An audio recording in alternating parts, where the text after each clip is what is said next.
All right, well, it's 11 o'clock and it appears that no one's popped in yet. Maybe someone will come a little later. That's great if so. If not, I'm going to do what I did last time where I go through the major topics for Unit 4, which covers chapters 11, 14, 15, and 16, which are protein synthesis, evidence of evolution, microevolution, and macroevolution. So, I'm basing these on questions that I've received and on from my seated class and on anything that I noticed being incorrect consistently in our attendance review, and then just the major concepts. So things that I hope to cover in this review session would be obviously protein synthesis, and we're going to talk about the steps, how to recognize them. That was that matching question. I do recommend looking at that again on that Chapter 11 attendance quiz. And then we're going to move into evidence of evolution and fitness, what fitness is and why that's important. I do want to talk to the Hardy-Weinberg equation on its own. You can do that. There is the ability to use a calculator on this exam. I'll talk about that a little bit. And we'll go through the microevolution, which means all of those mechanisms of evolution and what drives evolution in a population. And then macroevolution, which is how we get speciation within a whole. And then I do want to talk briefly on how to read cladograms. And then I have a really big connection question that you should absolutely practice answering that ties together protein synthesis with genetics as well as evolution. So it's kind of talking through how these past couple of chapters we've talked about in Bio 110 all link together to help us understand why life changes and why evolution is one of the key characteristics of life. So let's start with going through protein synthesis. Remember, protein synthesis is the process that makes proteins, and it's a dehydration synthesis, which is the removal of water between amino acids to create a peptide bond. That's bringing us back to chapter 3 and that understanding that we had on those macromolecules. However, we know that protein synthesis is kind of an involved process. It's like when we look behind the scenes in cellular respiration, we look behind the scenes in protein synthesis. And what we're asking is how do we go from our genetic makeup, what we have encoded in our DNA, to what we see as the physical expression? Or how do we go from genotype to phenotype, from the genetic information, the genotype, to the physical information, the phenotype? And really, that is protein synthesis. Its job is to take the information on DNA. It then makes that into a RNA template that can be read to generate a protein that does the job. That is the physical expression of the DNA. So I like looking at it in terms of a table. I love tables when we're doing comparisons. I think they make a really great way to simplify information and have it be easily compared. So we're going to talk through each step of protein synthesis, where they occur, the overview of what happens, and then some of the specifics of what happens, the types of RNA involved, which I noticed a lot of people missed on the pre-lecture work for chapter 11, so I want to make sure we understand what RNA is involved in what step, and then what the end product is. What is the end goal of each step? So our first step of protein synthesis is transcription.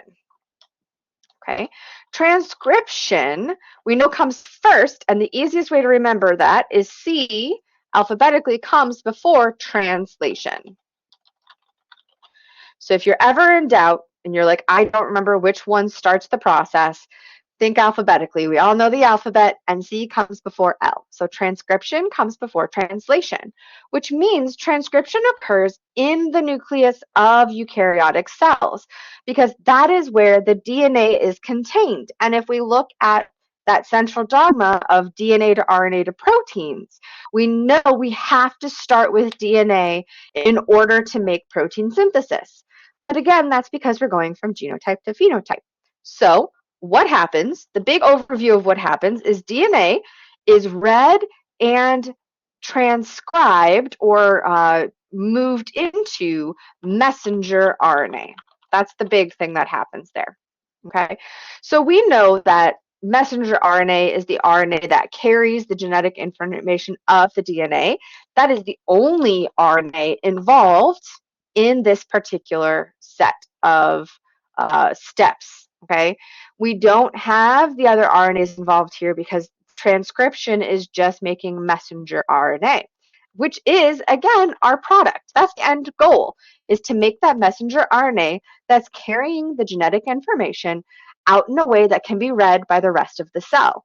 The rest of the cell can't read the DNA because it's a double helix and it's closed. And the DNA has to stay in the nucleus in order to stay safe and be functional. Okay? So what happens? Well, we have 3 steps. Okay, there are 3 steps to both. In initiation of transcription, okay, RNA polymerase binds to DNA promoter region or of a gene. Okay, so let me make sure polymerase is spelled right. In initiation, something starts. In this instance, RNA polymerase binding to DNA is the start of protein synthesis. And if you look back at the matching from the Chapter 11 attendance quiz, you'll note that I have the same general write up here for initiation or for identifying something as transcription. Your key here is always going to be that DNA is involved, because DNA is not involved in translation. It's only involved in transcription. So if you see anything that says something about DNA, you are looking at transcription. Okay? Then we have elongation. And this is nucleotides are added to growing messenger RNA strand. Okay? And again, we're looking at elongation here and we're saying, well, what's being done here? Nucleotides should be your giveaway because we are adding nucleotides to messenger RNA. We are using DNA to add nucleotides to messenger RNA. But also, if you see a growing messenger RNA strand, that has to be in transcription, because once it's grown, then it's not going to be in transcription anymore. Okay? And then termination, right? Termination is going to be RNA polymerase reaches terminator sequence of a gene, of DNA gene, okay? And mRNA is complete. So again, I'm looking at my keywords here. If I see anything that says DNA or something about mRNA is complete or something with RNA polymerase, then I know for sure that I am looking at, undo that. I am looking at transcription. I cannot be looking at anything else. All I want to do is make this there, okay? That's all it is. Okay, that's the simple aspect of it. Those are the more in-depth answers, and that we're talking about what is happening. But I like to look for keywords. If I see DNA, then I go through and read the sentence and see if that makes sense. If it does, then I know I'm talking about transcription. If it doesn't, then I have to look at it again and see if I'm talking about translation. Okay, so transcription, we've gone from DNA to messenger RNA. Now we have to go, how do we go from the RNA to proteins? Here's where we are translating. We are changing the language. We are changing from the nucleic acid language, those monomers of nucleic acids, into the protein language, which is those amino acids being the monomers.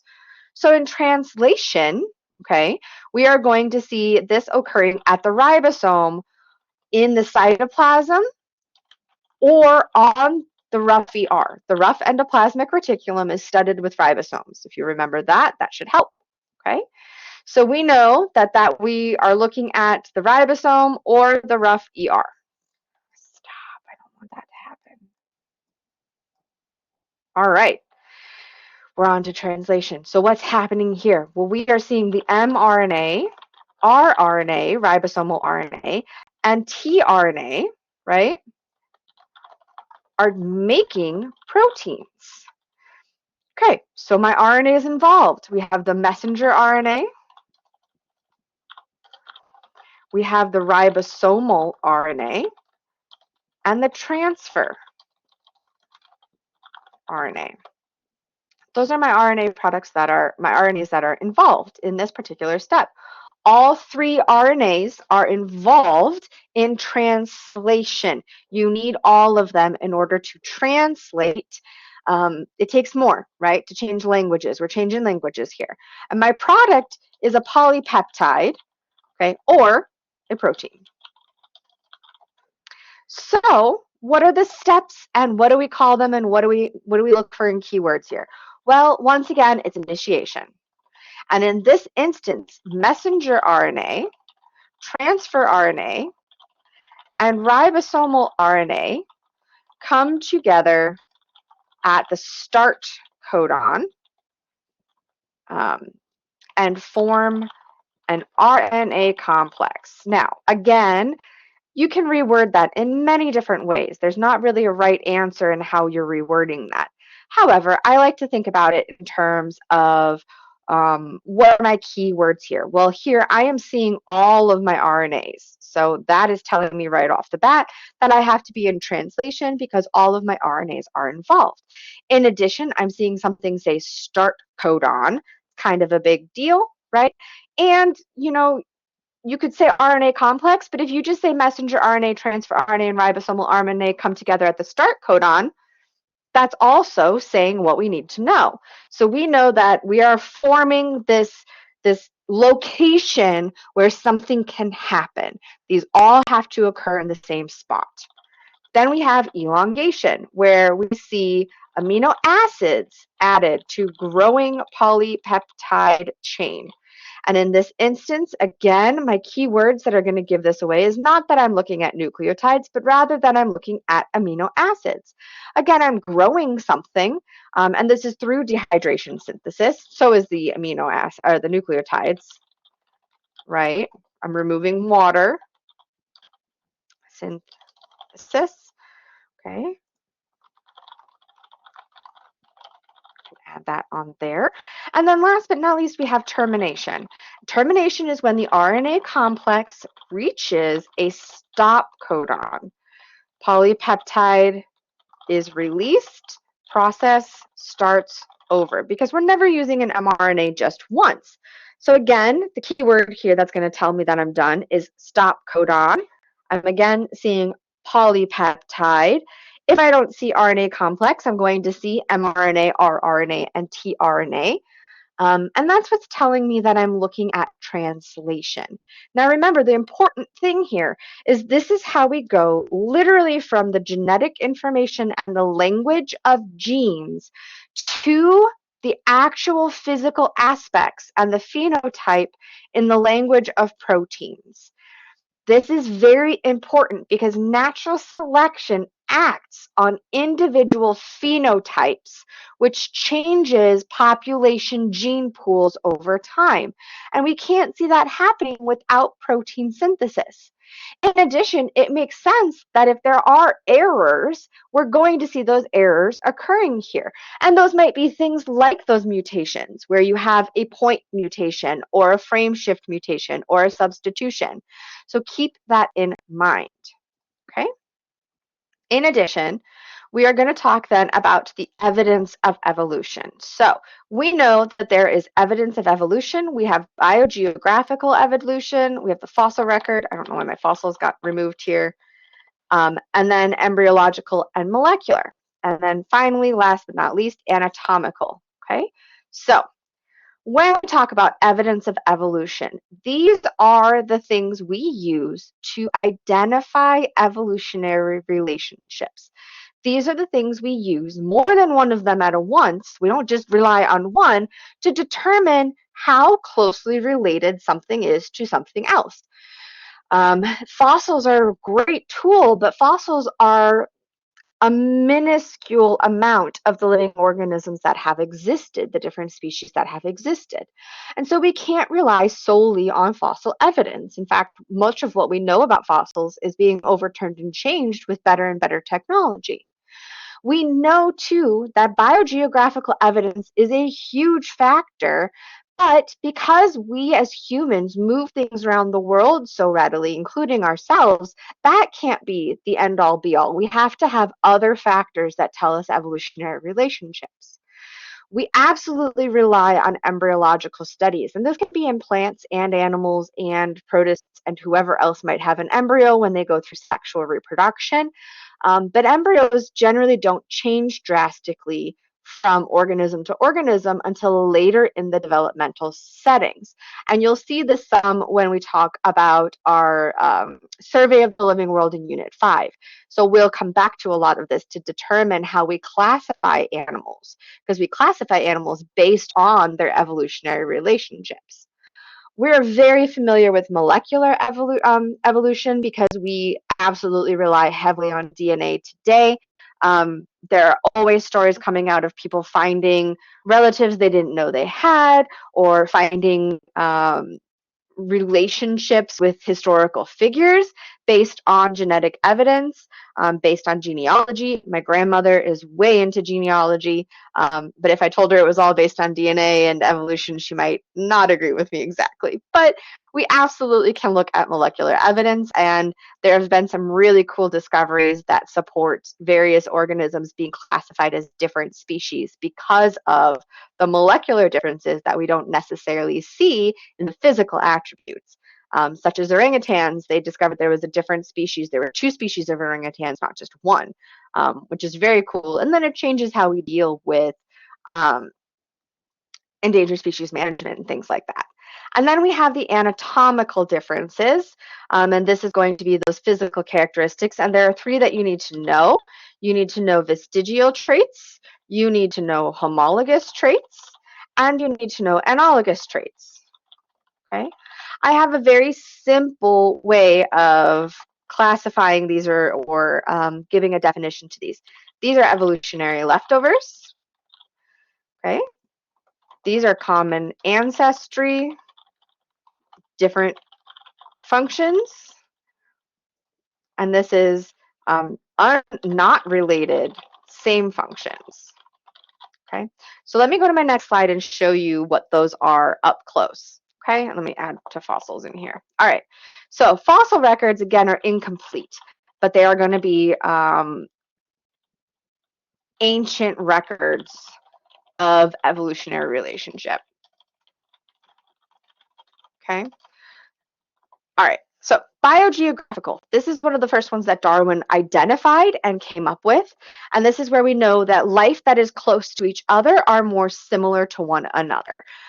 Before humans moved around readily, before we had that, it made sense, right? If you think about human populations, we have variations in humans. We are all varied and different, but we absolutely had similarities from regions. And so, you know, someone of Asian descent is going to have characteristics similar to one another if they're from Asian, as compared to people who are of African descent or people who are of European descent. We see some of those differences there. Okay. Fossils, remember, are incomplete, but they are ancient records of evolutionary relationship, and we can actually pull fossils and try to identify similarities and way things changed, and there's some really cool research there. Embryological is that fetus development or seed development or pregnancy type. So for instance, all flowering trees share a evolutionary relationship because flowers are part of that embryological development. Okay. Molecular, again, DNA, RNA, and proteins, absolutely important. And then anatomical traits. So vestigial traits are evolutionary leftovers. Lots of examples of these, but one of my favorites are the pelvic bones in snakes and whales, and goosebumps in humans. Homologous means study of the same or similar, because homo means same, and ologies are always the study of. So this is the same structure but different function. Cat paws and dog paws, or bat wings and bird wings, or oh gosh, human teeth and horse teeth. We're still mammals, so we have teeth that are similar, but they're not the same anymore as far as function is concerned. Okay? And then an analogy or an analogous trait is something that's different. It's not the same thing, but it's similar. So this is going to be the same function, but different structure. And the best example of this is bird wings and butterfly wings, because birds and butterflies both fly, but they don't fly in the same way and they don't share a common ancestry in terms of that flight. And so that is why we see that difference there in those anatomical traits. And that plays a really big role in identifying evolutionary relationships. We would argue that cats and dogs are more closely related to each other than either one is related to a seal. They're all mammals. They all have the same sorts of bones, but it makes sense, I think. I don't think any of that is really news to anyone. All right. Darwin used all of those evidences of evolution to develop his theory of evolution, and it's been well supported. Remember, natural selection is not focused and driven in perfect organisms. It is just adaptations to changing environments. All right, Hardy, Weinberg, do not panic. Please do not panic about the math, okay? If I were to give you this question on the test, it's simply asking you to do plug and play. I would ask you to know the equations, okay? And you should be able to do it in your head, but you can have a calculator if you need it, okay? Remember, when we look at Hardy-Weinberg, what we're really looking at is the fitness or the number of viable offspring in each generation. And we're trying to determine an estimate of generation information. So, for instance, P is going to be the dominant phenotype and Q is the recessive phenotype. Well, we don't know, looking at an individual with the dominant phenotype, if they are homozygous dominant or heterozygous. But we do know, looking at individuals with the recessive phenotype, that they are going to be homozygous recessive for that trait. As such, we are able to make assumptions about populations based on small numbers of individuals that are counted. So if we count 100 individuals, and of those 100 individuals, 20 of them have the recessive phenotype, we know that our recessive phenotype equals 20 out of 100 or 0.20, right? I hope that's easy math, right? 20 out of 100 is 20%, so 0.2 in decimals. In that case, then, we can figure out that blank, or P in this instance, the dominant phenotype, is going to be whatever adds up to 1. So in this instance, 0.8 plus 0.2 equals 1. Okay, that should be plus. That equals 1. And that's going to give us our P and our Q. Then we have a second equation to help us determine the homozygous dominant and heterozygous individuals in that population. And again, these are all estimates. So if I go, okay, I want to know the genotype frequencies that are possible in a large population, I am going to take P times Q to determine my heterozygous individuals, P times P to determine my homozygous dominant individuals, and Q times Q to determine my homozygous recessive individuals. But in a Punnett square, I have more than 3 individuals. I have 4. And so we end up doing a Punnett square if we were to cross 2 heterozygotes, and that gives us the 2PQ. Okay, so when we do this basic math here, we can plug in that 0.8 times 0.8 would be my P squared. So P squared is going to equal 0.64, or 8 times 8, which is 64. Okay, let me make this all a little bit smaller here. Whoops. Okay, I know that 2PQ is going to be 0.8 times 0.2, which is 0.16, right? Because 8 times 2 is 16, and I multiply that times 2, which is going to give me 0.32%. And then Q squared is going to give me 0.2 times 0.2, or 0.4%, because 2 times 2 is 4. If I add these numbers up, they equal 100, or 1. So that is telling me that I have my numbers right. And again, this isn't going to be 100% correct to this potential generation or these potential populations, but if my population is large enough, I can make assumptions and have rough ideas. Okay? Let's talk about the ways that microevolution exists within a population. So, microevolution is also called the mechanisms of evolution. In which case, I say, how are we having changes within populations over generations?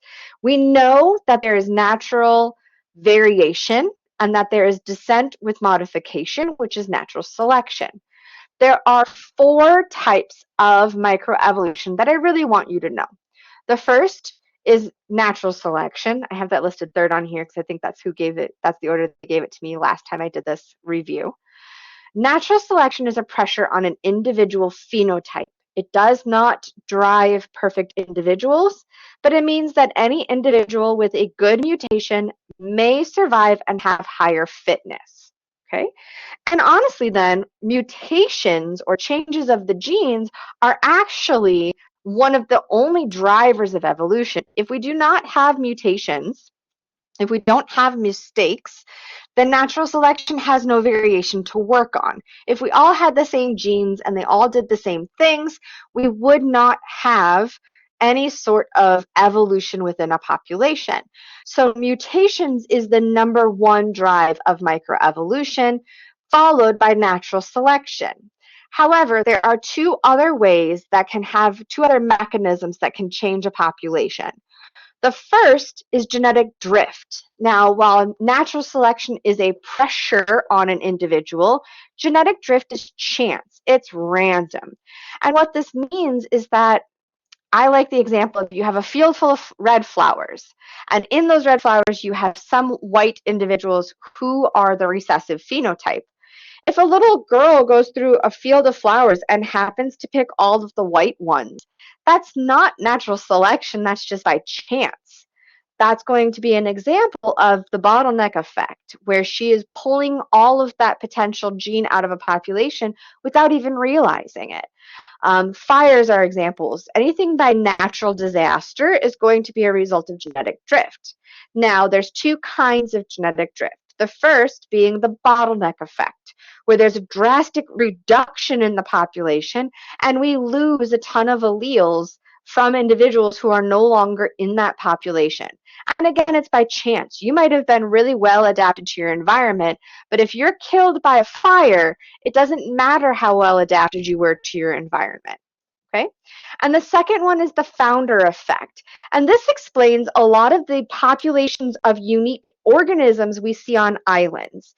Individuals get moved from one area to another. If there are enough of them that are capable of reproducing, you might have a change in the population over time through the founder's effect because they take their genes with them and nothing else.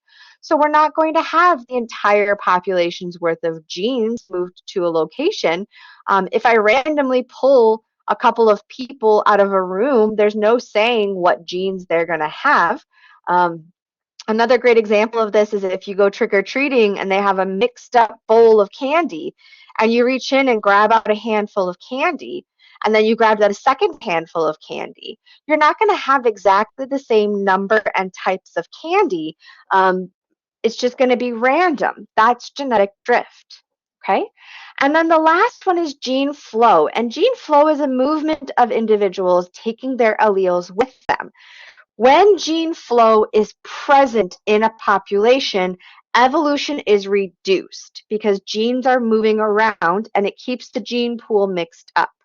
However, if individuals are not able to move into areas in mate with one another, gene flow will increase evolution when it is absent from a population. Okay? These are really important. Make sure you can define and give examples of them. Then we have our macroevolution, which builds on what we learn with the microevolution because populations change over time in such a way that results in new species. And these species are going to be able to breed with one another and have fitness of non-hybrids that is better and leaves more genes behind. Hybrids reduce fitness of individuals, and therefore they will choose not to breed and produce hybrids. If my hybrid babies die, that reduces my fitness, and that's not actually beneficial to my genetic contribution. That's why we see speciation events occur. Speciation can occur in two ways. You can have allopatric and sympatric speciation.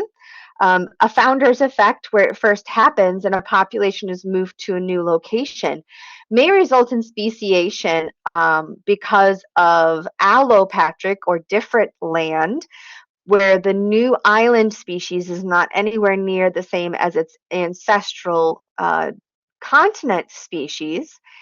And then within that island, we may see sympatric species happening where organisms change in the same environment as a result of maybe eating different foods. If I eat a different food, if I eat insects and another bird eats seeds, our babies, what are we going to feed them? Seeds or insects. And generally speaking, if I want to make sure that my offspring are surviving, I want to have a mate who's going to feed them the same thing. And so we see that speciation occurring in the same area based on those natural selection pressures that drive that speciation. Okay? There are two kinds of barriers that exist to prevent hybrids: prezygotic and postzygotic barriers. Now, these barriers are often found multiple together because it's like a fail-safe. Think about it. If you have one barrier that breaks down, but you have three more in place, whether they're prezygotic or postzygotic, it's going to prevent a hybrid event from occurring, which is good for fitness. So it's not a matter of they have prezygotic and postzygotic, which I saw on a lot of the quizzes. It's a matter of you have more than one type of barrier that is preventing hybrids as a fail-safe, because the fitness of hybrids is not as good as the fitness of non-hybrids. Make sure you know the different kinds of pre and post-zygotic barriers and be able to match scenarios to the types of barriers. So do make sure that you look at those. Go ahead and review that quiz. Look at my notes here. You can kind of keep things very simple as far as what these are, but definitely know them. Assume there's going to be matching of those on the test. Last, I want to talk about my connection question here, but one of the last things I want to talk about are cladograms and make sure we understand how to read them. In our cladograms, our most ancestral group of organisms is at the base of the cladogram, and these are my ancestral, my old ones, and my most recently evolved ones are here. These are my newest ones, okay? So if I look at this, I have a bunch of what are considered chordates, which you'll learn about classifications. But, you know, a kid could classify a salamander as different from a lizard, from a pigeon, from a mouse, from a chimp, okay? We know that ancestrally, these organisms share a common ancestor. They have a node in common, and that early ancestor did not have any of the traits that are listed on this particular tree. They are pre the traits on this phylogenetic tree. Hagfish don't have jaws and are considered an outgroup or a group of organisms that's very, very old and ancestral and doesn't have any of the characteristics we're looking at, okay? But if I look at a mouse and a chimpanzee and I say, okay, I've got a mouse and a chimp, if I asked you guys or anybody to classify those organisms, you're going to say, oh, they're both mammals. They have fur and they have mammary glands. They have fur and they produce milk for their young. They have live birth. Whatever you're going to say, okay, mice and chimps share a common ancestor that is more recent to one another than to any of the other organisms on this cladogram. However, they also have all of the traits except for feathers. Mice and chimps both have jaws, they both have lungs, they both have claws or nails, and they both have fur mammary glands. Which, if you think about what you know about mice and chimpanzees, makes complete and total sense. Those are not things that are new, hopefully, to your learning. It's just new looking at it in this way. And if I said, okay, cool, Well, what does a lizard have that is shared with a mouse or a chimp? Well, lizards don't have fur or mammary glands, but they do have claws and nails, they do have lungs, and they do have jaws. So they share those three traits in common. Okay? And I say, okay, what makes pigeons unique? Well, pigeons have feathers. They don't have fur and mammary glands because they rose before that trait is on my tree, but they do have claws, they do have lungs, and they do have jaws. So pigeons fall within that classification as well. So all I'm saying is that if you're looking at these traits and I say, what traits do mice and chimp share with one another? You can't just say fur and mammary glands because they also have the claws and nails, the lungs, and the jaws. Okay? Make sure that you look at those. And if you have troubles reading them, watch the video or let me know. And then last but not least, I have a connection question. Now, this is something that you will see on the test in some way or another, and you will be asked to explain the relationship between genetics and evolution using protein synthesis. Okay? I would not give you a vocab list on the exam. You're expected to know vocab, always on an exam. So I'm not going to give you a vocab list. But remember, this is understanding that genotype is expressed as phenotype through the process of protein synthesis. Okay? So you should be able to write an answer using these vocabulary words. You can do it all in 1 or 2 sentences, and you can use all of the words in order to explain the answer to this question. There are many different ways to approach this answer. Okay. Some people will say, natural selection acts on individual phenotypes, and those that are more fit will have a genotype that is kept in the population, leading to evolution. You might say transcription expresses individuals' genotypes as phenotypes. Natural selection acts on the individual's phenotypes through leading to evolution of populations. Individuals that are most adapted have the higher fitness. This may be due to mutations. There are many, many, many ways to write the correct answer to this sentence. I'm not expecting you to have it word for word how I say it. I am asking you to show me that you understand the connection here. There are absolutely other words that you can use. The 4 in bold are the most important and need to be included in explaining this process. In addition, you should probably talk about protein synthesis in there. Okay? So if you have to pick 5 words out of this list, okay, you absolutely need to include protein synthesis, natural selection, evolution, genotype, and phenotype. But I would challenge you to use all of the words. Practice writing these sentences. You are going to be expected to be able to make this connection, and we're going to continue building connections between these different chapters in these different units for the rest of the semester. So we are getting into more of our comprehensive questions for your cumulative final. Use this as a jumping off point to begin that study. If you have any questions, send me an email. I'm more than happy to answer them. The test opens tonight, December, March 12th at midnight, and will close on March 13th at midnight. Please make sure you have it done and completed prior to that 11:59 p.m. due date. If it is late being submitted, then it is late, and that is not a good thing. I hope you all have a great day, and thank you very much.